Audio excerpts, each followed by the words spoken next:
मिलकर हजार चंदोत ऐसी आत्माएं हजारों हुई हैं। उनके भी माता पिता थे, लेकिन उन्होंने माता पिता की परवाह नहीं की, अपने बच्चों की परवाह नहीं की, देश प्रेम में आ करके और हंसते हंसते फांसी के तख्ते पर जुड़ गए थे। नष्ट मोहा, उन्होंने मोह नष्ट किया था, अपनी देह की परवाह नहीं की थी, अपने माता पिता की परवाह नहीं की थी, अपने संबंधी बीवी बच्चों की परवाह नहीं की थी, और जाकर के देश के प्रेम में हो या तख्ते पर जुड़ गए थे। ऐसी त्यागी तपस्वी आत्माओं की आज भी जरूरत है। ऐसे त्यागी तपस्वी जब बनेंगे तो आज ये रावण राज समाप्त होगा, तब राम राज की स्थापना होगी। ऐसे ही राम राज नहीं आ जाएगा, सत्युग ऐसे नहीं आ जाएगा, रावण का राज जैसे खत्म नहीं होगा। उसके पीछे में त्याग करना पड़ेगा, तपस्या करनी पड़ेगी। त्यागी बनो, तपस्वी बनो। क्या? मोह का त्याग करो। यहाँ तुम्हें कोई लाठी डंडा तो तमंचा मारा युद्ध नहीं करना है। मोह का त्याग करो। देह और देह के संबंधों से बुद्धियों को प्राप्त करके अपने को आत्मा समझ करके और सभी आत्माओं को अपना भाई समझ कर चलो। किसी से बैर विरोध का त्याग करो, सबसे प्रेम करो।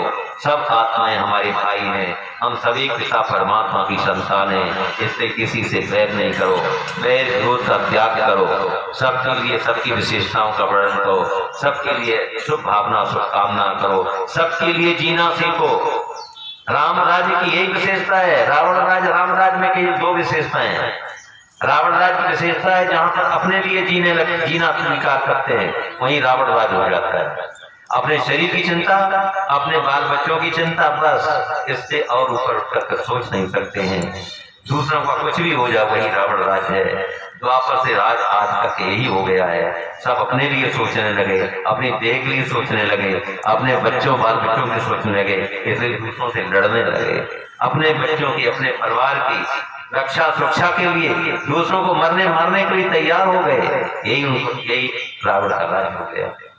राम राज में बस सब आत्माएं एक पिता परमात्मा की संतान है, आप भाई भाई हैं। इसलिए कोई किसी से भेद नहीं करेगा, सबका सबके प्रति स्नेह होगा, प्यार होगा, ना कोई जाति का भेद होगा, ना धर्म का भेद होगा। हम सब आत्माएं बस है, एक संपूर्ण पृथ्वी एक परिवार है, एक पिता परमात्मा की संतान है, आप हम भाई भाई। तो जब ये स्मृति हमारे मस्तिष्क में बैठ जाएगी, तब सच्चा एक दूसरे से प्रेम पैदा होगा, तब प्रेम पैदा होगा। नहीं तो रामराज के लिए किया गया हुआ है। रामराज के लिए कहते हैं जहां पर गाय शेर बकरी एक घाट पर पानी पीते थे, ये रामराज की विशेषता है। गाय शेर बकरी एक घाट पर पानी पीते, इसका मतलब वहां पर जानवर भी अहिंसक होते थे, जानवर भी हिंसा नहीं करते थे। शेर वहां पर किसी को काटता मारता मांसाहारी नहीं होता था। राम के राज में वहां पर शेर भी घास करता है, इसलिए गाय शेर बकरी एक घाट पर पानी पीते हैं। जंगली जानवरों में इतना प्यार होता है, तो विचार करो राम राज में सतयुग में मानव में कितना प्यार होगा आपस में। जहाँ के जंगली जानवरों में इतना प्यार होता है, तो ये प्यार कहाँ से होता है? आत्मज्ञान से होता है। वहाँ आत्मज्ञान होता है कि हम सब आत्माएं एक पिता परमात्मा की संतान हैं, आपस में भाई भाई हैं, और एक परिवार में जातियां अलग अलग नहीं होती हैं। एक परिवार में एक ही जात एक ही धर्म होता है, धर्म अलग नहीं होते हैं। तो एक धर्म एक राज एक मत होती है। राम राज में सत्य इसलिए देता था, इसलिए कोई किसी से बैर नहीं करता है। उसी को राम राज कहा गया है, उसी को इस धरती पर स्वर्ग कहा गया है। द्वापर से दो मतें स्टार्ट होती है, द्वैत मत, दो मतें, तीन मतें, चार मतें। ये धर्म की अति ग्लानि होना द्वापर से प्रारंभ होती है। जब धर्म में दो जगह विभक्त हो गया, फिर तीन जगह धर्म, चार जगह, पांच जगह, छह जगह। अब कलयुग के अंत में आकर के देश स्वतंत्र होता है, धर्म नाम की चीज नहीं रहती है, धर्म संस्थाओं में आ जाता है। सात व्यक्ति बैठ करके एक संस्था बनाते हैं, उनका धर्म बायोलॉजी अपना हो जाता है, दूसरे साथ का अलग हो जाता है। अब आज बात एक ही है, धर्म विचार एक पिता की चार संतानें, चारों संतानों की चार मतें अलग अलग हो गई हैं, और बाप की मत अलग हो गई है। इसको कहते हैं मुंडे मतर भिन्ना, हर मूड की मत अलग हो गई है, सबके धर्म सबके विचार अलग हो गए हैं। इसी को कहते हैं धर्म की अति ग्लानि का वक्त। ये है धर्म की अति ग्लानि का वक्त, यही भगवान के आने का वक्त होगा है, जहाँ धर्म की अति ग्लानि हो जाती है, हर मूड की अलग अलग विचार बन जाते हैं।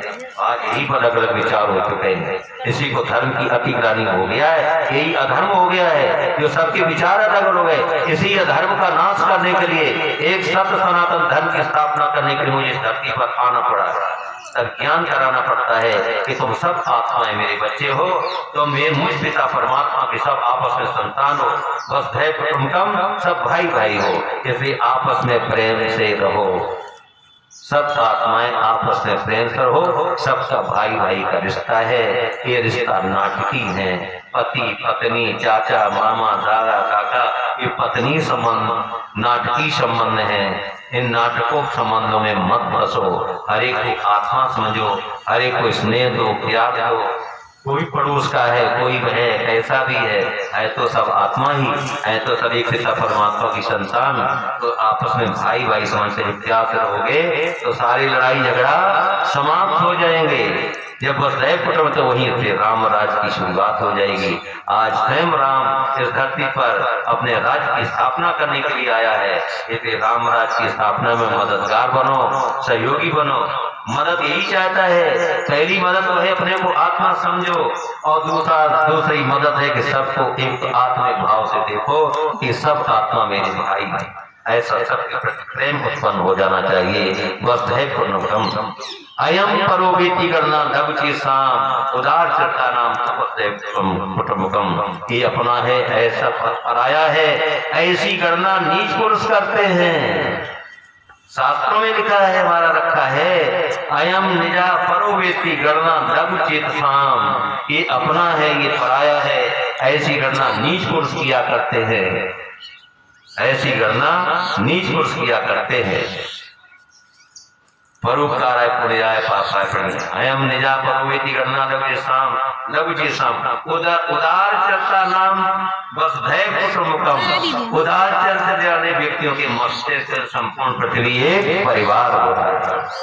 तो हम सब एक परिवार के हैं।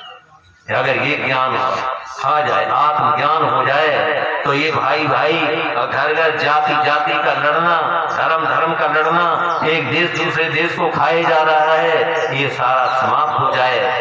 विश्व की सर्व समस्याओं का निदान वसुधैव कुटुंबकम का ज्ञान। अगर ये ज्ञान पैदा हो जाए कि संपूर्ण पृथ्वी एक परिवार है, हम सब एक पिता परमात्मा की संतान है, ये ज्ञान हर एक के मस्तिष्क में बैठ जाना चाहिए। और जब हर एक के मस्तिष्क में बैठ जाएगा तो वसुधैव कुटुंबकम बन जाएगा। फिर कोई किसी से लड़ेगा नहीं, झगड़ना है, उसी का नाम रामराज होगा, उसी को रामराज कहा जाएगा। इस रावण राज को खत्म करने के लिए, रामराज को लाने के लिए हमें त्याग करना होगा, हमें तपस्या करनी होगी, मेरेपन को खत्म करना होगा। मेरे सब भाई हैं, जब सब आत्माएं मेरे भाई हैं तो सबसे प्रेम उत्पन्न हो जाना चाहिए। जब ये प्रेम पैदा हो जाएगा, यही 2.5 अक्षर पढ़े से पंडित होए, यही 2.5 अक्षर है। गाना तो गा देते हैं लोग, 2.5 अक्षर प्रेम से पढ़े से पंडित हुए। वो कौन से 2.5 अक्षर है? प्रेम और आत्मा दोनों 2.5 अक्षर है।